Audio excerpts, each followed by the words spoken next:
Have you ever wondered how the design of your board influences the way you surf and whether you have the right board for the day? Longboard design is complex, from the rails to the tails and everything in between. Unless you're spending most of your time shaping or testing equipment, it's difficult to know exactly what design is right for you as a surfer and the waves you're taking it out in.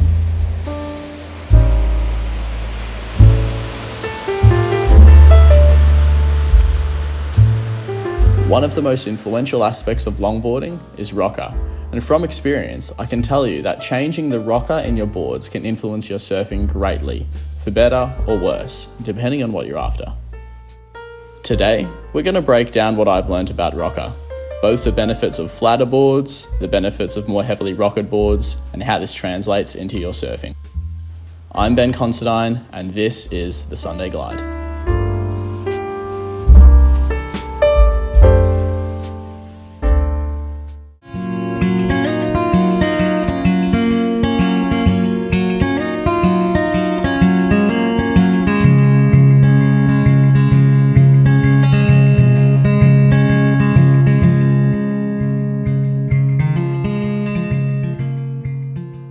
Early days for me into longboarding, I did actually ride quite flat boards.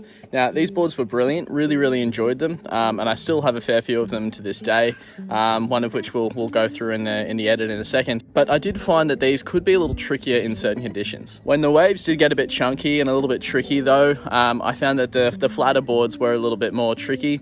Nothing to do with the board itself in terms of the board was great in the certain types of conditions when it's a point break or the waves are a bit more predictable.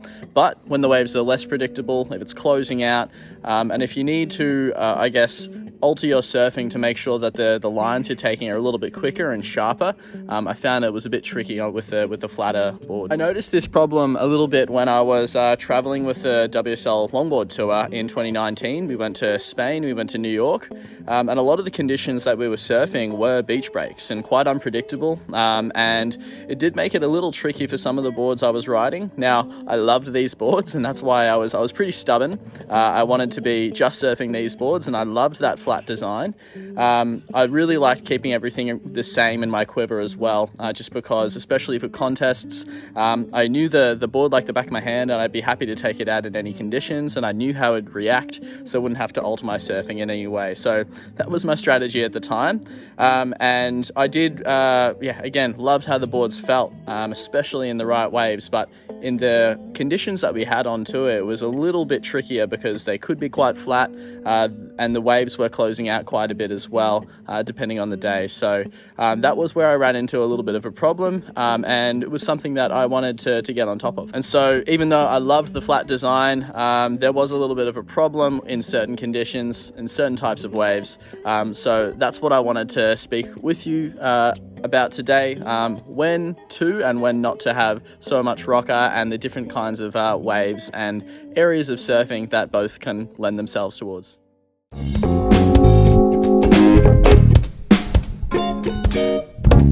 So these two boards behind me are very different with respect to their rocker. This one here is a fair bit flatter, and this one here has quite a lot of rocker.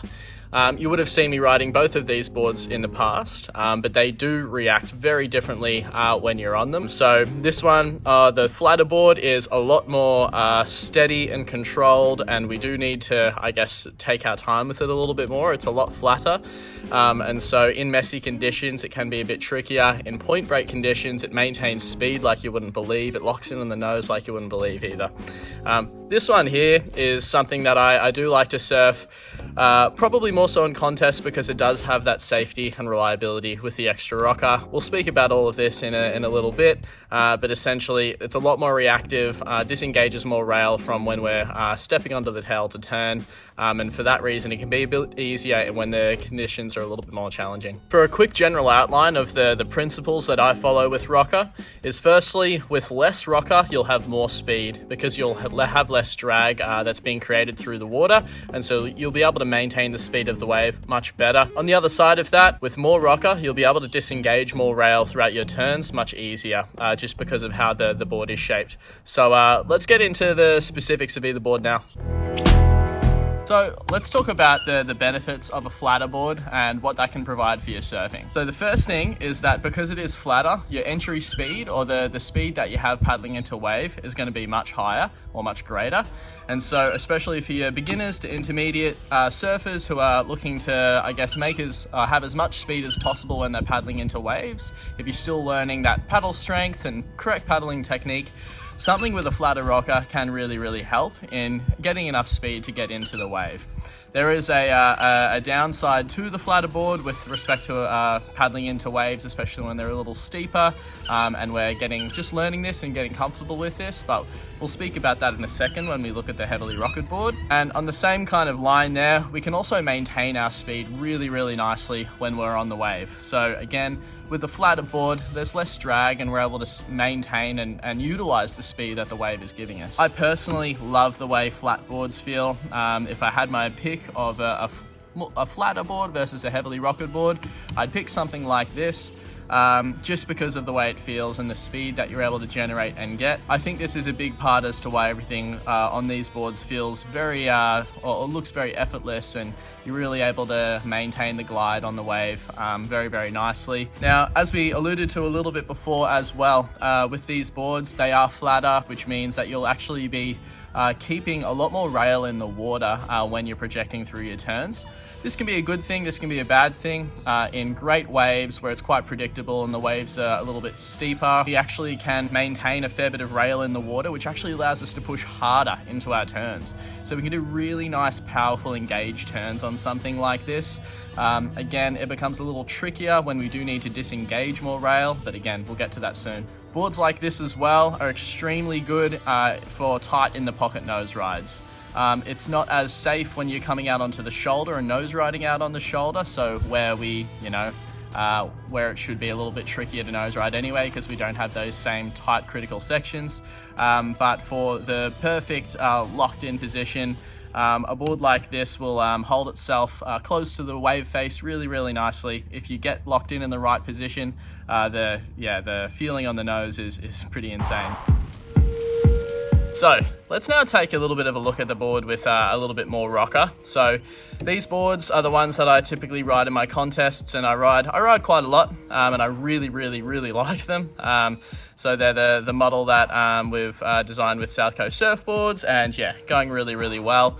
They are great for a variety of conditions, and so we'll talk a little bit about the benefits of this one here. Firstly, for your beginners to intermediate surfers, similar to what we were speaking about before with our entry into the wave, something with a bit more rocker is really good because it does give you a bit of a safety net, especially if we're paddling into a wave in a critical section. If we've got that rocker, we've got that little bit of lift in the nose, and we'll fit that curve of the wave a little bit better as well. So instead of nose diving and piercing the water, we'll have a little bit of time to kind of assess and adjust if that is happening. So that's where this can provide a little bit of safety with regards to that happening. And then if we progress on from there, similar thing with our nose riding, we can actually see with our nose riding that with these boards, they do hold on the, I guess, sections further out from that critical section, so on the shoulder, a lot better.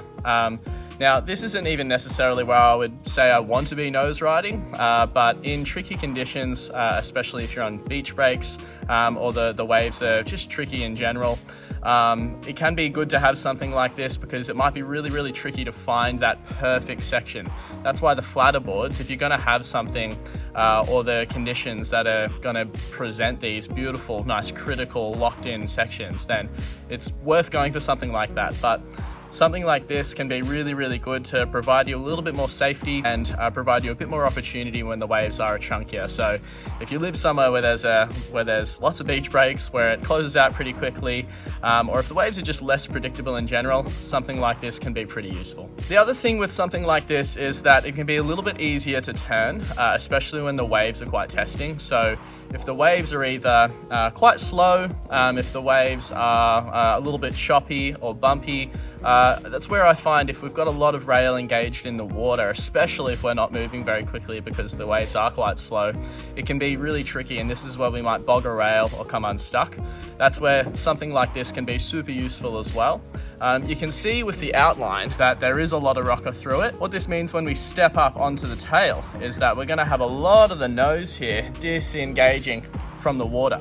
And so this will actually bring more rail out of the water, and this means that there's less room for error, I suppose, or there's less room for the water to catch the rail and prevent us from getting that turn to happen. So we've got a pivot point, and for this reason as well, a lot of the time with these sort of boards is our turns can be a little bit more pivoty or a little bit more sharp and quicker, and so there's less opportunity or less likelihood of getting stuck through those turns in the tricky conditions. And the other thing that I would say about this one here is that for those who are learning or becoming a little bit more comfortable with getting to the nose and nose riding, something like this can be a good place to start as well, just because it's not so challenging.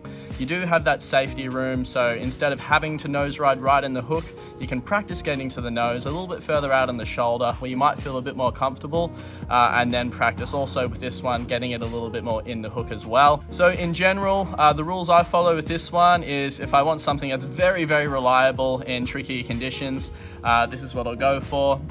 Beach break conditions that are less predictable, or if it's a little bit messy in general, I think something like this can just give you a bit more safety when you're out in the water, and hopefully lead you to have a better session. So what we'll do now is we'll go through a bit of a chat about what this means for your surfing, a bit of a practical application, and how we can translate this to the water.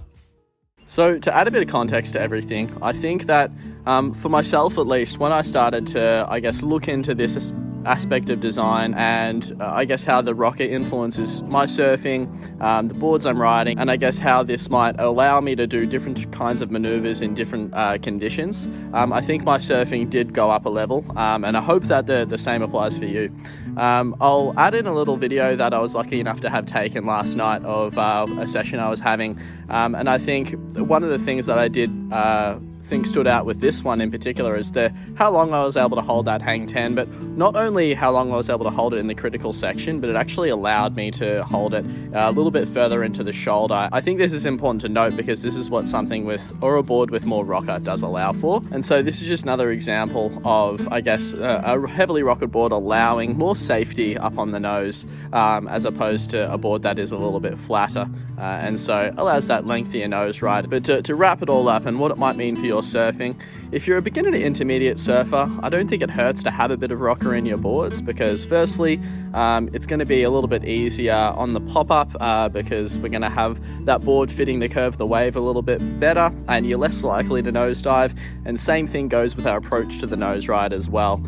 We can be a little bit further out on the shoulder, which might be easier to begin with, and then also we've got that safety net, that room with that curvature of the nose, that we're less likely to nosedive straight away, as opposed to a flatter board which is going to pierce the water much sooner, and it does make it a little bit trickier. If you live somewhere where there's really nice point breaks, and you've got those more kind of mechanical, predictable waves, I think that having a board that is flatter is definitely something you need in the quiver, just because of the feeling that you get out of the effortlessness with how it's able to maintain speed, how it's able to drive through a wave, maintain its glide, and then be put on rail as well. I think it's an amazing feeling and something that I love.